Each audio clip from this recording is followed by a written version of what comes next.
Hi മക്കളെ, Farhan sir ആണ്. +2 physics say exam പാസ്സാവാനുള്ള 5 ടിപ്സുമായിട്ടാണ് sir ഇന്ന് വന്നിട്ടുള്ളത്. ചില്ലറയൊന്നുമല്ല, ഇത് നിങ്ങൾ ശ്രദ്ധിച്ചാൽ ഉറപ്പായിട്ട് നിങ്ങൾക്ക് +2 ഫിസിക്സ് പാസ്സാവാൻ വേണ്ടി പറ്റുമെന്നുള്ളത് ഞാൻ നിങ്ങളെ ഓർമ്മപ്പെടുത്താണ്. അതിൽ ഏറ്റവും ആദ്യത്തെ കാര്യം നിങ്ങൾ ചെയ്യേണ്ടത് എന്താണെന്ന് വെച്ചാൽ, നമ്മൾ എല്ലാവരും പഠിക്കാൻ വേണ്ടി ആദ്യം തുനിയുന്നത് വലിയ വലിയ ഡെറിവേഷൻസും, അതായത് 5 മാർക്കിന്റെ ക്വസ്റ്റ്യൻസും 4 മാർക്കിന്റെ ക്വസ്റ്റ്യൻസും ഒക്കെ ആയിരിക്കും.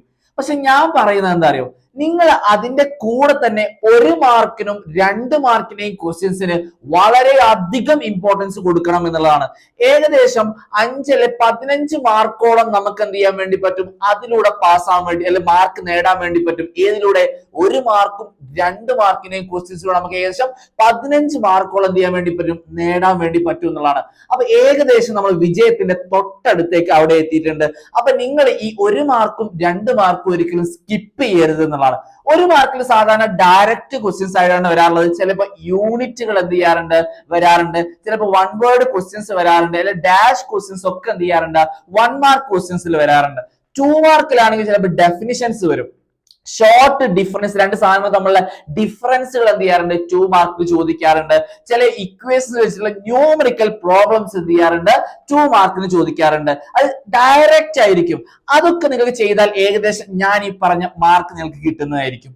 ഇനി രണ്ടാമതായിട്ട് നിങ്ങൾ ശ്രദ്ധിക്കേണ്ട കാര്യം എന്താണെന്ന് വെച്ചാൽ, ന്യൂമറിക്കൽസ് നമ്മൾ എല്ലാവരും ഒഴിവാക്കുന്ന ഒരു സാധനമാണ് ന്യൂമറിക്കൽസ് എന്ന് പറഞ്ഞാൽ.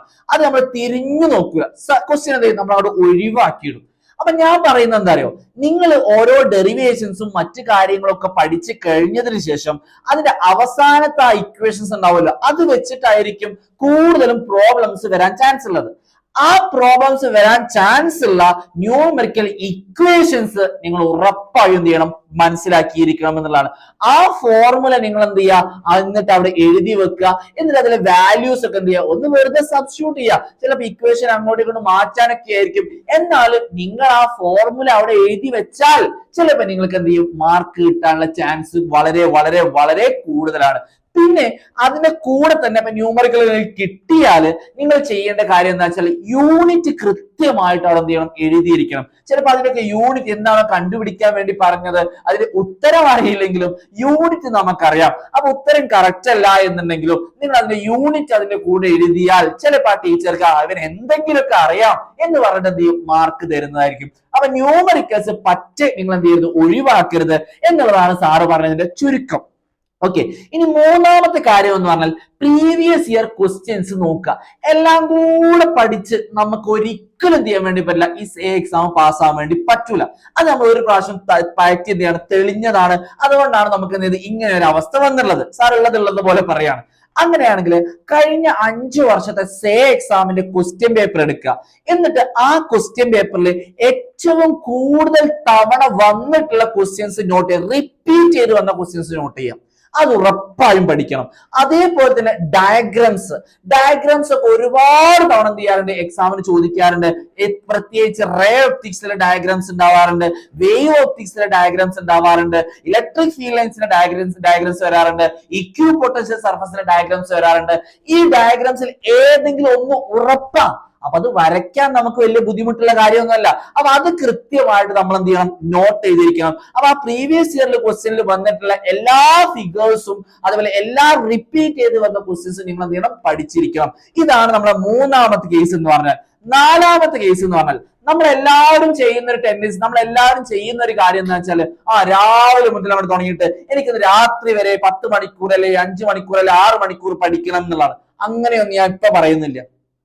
ഇപ്പൊ നിങ്ങൾ ദിവസം ഒരു 3 അല്ലെ 2 മണിക്കൂർ പഠിച്ചാൽ മതി. അതിൽ 1 മണിക്കൂർ ഒരു തിയറി അല്ലെ 1.5 മണിക്കൂർ തിയറി ആണെന്നുണ്ടെങ്കിൽ ബാക്കി 1 മണിക്കൂർ നിങ്ങൾ എന്ത് ചെയ്യുക, അതിന്റെ ക്വസ്റ്റ്യൻസ് ചെയ്ത് നോക്കുക. പ്രീവിയസ് ഇയർ ക്വസ്റ്റ്യൻസ് അതിൽ നിന്ന് ഏതൊക്കെയാണ് വന്നത് എന്ന് നോക്കുക. എന്നിട്ട് അത് കൃത്യമായിട്ട് മാർക്ക് ചെയ്ത് എഴുതി വെക്കുക. എന്നാൽ മാത്രമേ എക്സാമിന്റെ ഒരു 3-4 ദിവസം മുന്നേ നമ്മൾ റിവൈസ് ചെയ്യുമ്പോൾ ആ സാധനങ്ങൾ മാത്രം നിങ്ങൾ നോക്കിപ്പോയാൽ ഉറപ്പായിട്ട് നിങ്ങൾക്ക് ഫിസിക്സ് എക്സാം എന്ത് ചെയ്യാൻ വേണ്ടി പറ്റും, പാസ് ആവാൻ വേണ്ടി പറ്റും. ഇനി ഏറ്റവും അവസാനത്തത് 5ാമത്തെ കാര്യമാണ്. നമ്മൾ എക്സാം എഴുതുമ്പോൾ നമുക്ക് എല്ലാവർക്കും വരുന്ന ഒരു കാര്യമാണ് എന്തെന്ന് വെച്ചാൽ, ക്വസ്റ്റ്യൻ കിട്ടിയില്ലെങ്കിൽ നമ്മൾ എഴുതൂല. അത് എഴുതി വെറുതെ എന്തിനാ എഴുതി വെക്കുന്നത്, അത് നമ്മൾ ഒരിക്കലും ഉണ്ടാവരുത്. നിങ്ങൾക്ക് ആ ക്വസ്റ്റ്യനിൽ ഏതെങ്കിലും ഒരു വേർഡിന്റെ എന്തെങ്കിലും നിങ്ങൾക്ക് അറിയുമെങ്കിൽ ഒരൊറ്റ ക്വസ്റ്റ്യൻ പോലും വിടാതെ നിങ്ങൾക്ക് അറിയുന്ന കാര്യം അവിടെ എഴുതി വെക്കുക. കാരണം നമ്മുടെ ലക്ഷ്യം പാസ് ആവുക എന്നുള്ളതാണ്, പാസ് ആവുക എന്നുള്ളത് മാത്രമാണ് എന്നുള്ളതാണ് സാറ് പറയാനുള്ളത്. അപ്പൊ നിങ്ങൾക്ക് അറിയുന്ന ഡയഗ്രാംസ് ഉണ്ടാകാം, ഇക്വേഷൻസ് ഉണ്ടാകാം, ഡെഫിനിഷൻസ് ഉണ്ടാകാം, അതുമായിട്ട് ബന്ധപ്പെട്ടുള്ളത് അതെന്താണെങ്കിലും നിങ്ങൾ അവരുടെ എഴുതി വെച്ചാൽ ചിലപ്പോൾ ഒരു മാർക്കെങ്കിലും നിങ്ങൾക്ക് എന്ത് ചെയ്യാം, അതിലൂടെ കിട്ടിയിരിക്കാം. ഇതാണ് സാറിന് നിങ്ങളോട് പറയാനുള്ളത്. അപ്പൊ ഈ ഒരു കാര്യങ്ങളൊക്കെ ശ്രദ്ധിച്ചാൽ, ഈ ഒരു 5 കാര്യങ്ങൾ ശ്രദ്ധിച്ചാൽ തന്നെ നമുക്ക് ഈ ഒരു +2 ഫിസിക്സ് എക്സാമിന് ഏകദേശം ഫുൾ മാർക്ക് തന്നെ നേടാൻ വേണ്ടി പറ്റും. ആർക്കെങ്കിലും നമ്മുടെ സേവ് ബാച്ചിൽ ജോയിൻ ചെയ്യണമെന്നുണ്ടെങ്കിൽ താഴെയുള്ള നമ്പറിൽ എന്ത് ചെയ്യുക, ഒന്ന് കോൺടാക്ട് ചെയ്താൽ മതി. ഇനി ഏതൊക്കെ പാർട്ടുകളാണ് ഓരോ ചാപ്റ്ററിൽ നിങ്ങൾ പഠിക്കേണ്ടത്, അതിൽ ഏറ്റവും ഇമ്പോർട്ടന്റ് ഏതാണ്, അതിന്റെ നോട്ട്സ് എവിടെ കിട്ടും എന്നുള്ള കാര്യങ്ങളൊക്കെ സാറ് മറ്റൊരു വീഡിയോ ആയിട്ട് ചെയ്യുന്നതായിരിക്കും. അപ്പൊ നിങ്ങൾക്ക് എന്തെങ്കിലും ആവശ്യം ഉണ്ടെന്നുണ്ടെങ്കിൽ കമന്റ് ബോക്സിൽ കമന്റ് ചെയ്യുക, നമ്മൾ അത് തരുന്നതായിരിക്കും. ഓക്കെ.